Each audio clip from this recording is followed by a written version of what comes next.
La nation, pour ceux-ci, c'est quelque chose qui possède une dimension affective et une dimension spirituelle.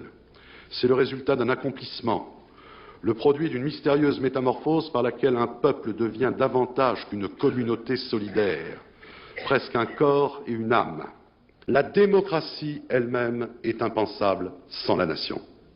De Gaulle disait « La démocratie, pour moi, se confond exactement avec la souveraineté nationale ». On ne pouvait mieux souligner que pour qu'il y ait une démocratie, il faut qu'existe un sentiment d'appartenance communautaire suffisamment puissant pour entraîner la minorité à accepter la loi de la majorité.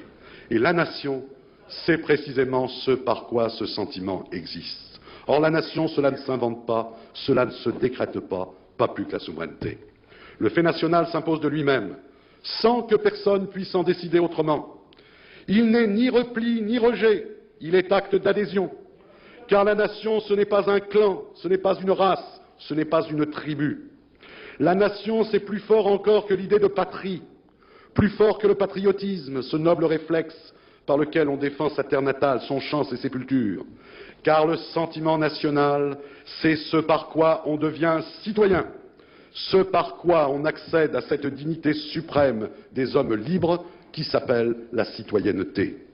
C'est assez dire que la citoyenneté non plus ne se décrète pas, qu'elle ne relève ni de la loi ni du traité.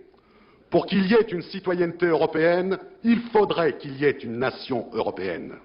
Alors oui, il est possible d'enfermer les habitants des pays de la communauté dans un corset de normes juridiques, de leur imposer des procédures, des règles, des interdits, de créer, si on le veut, de nouvelles catégories d'assujettis.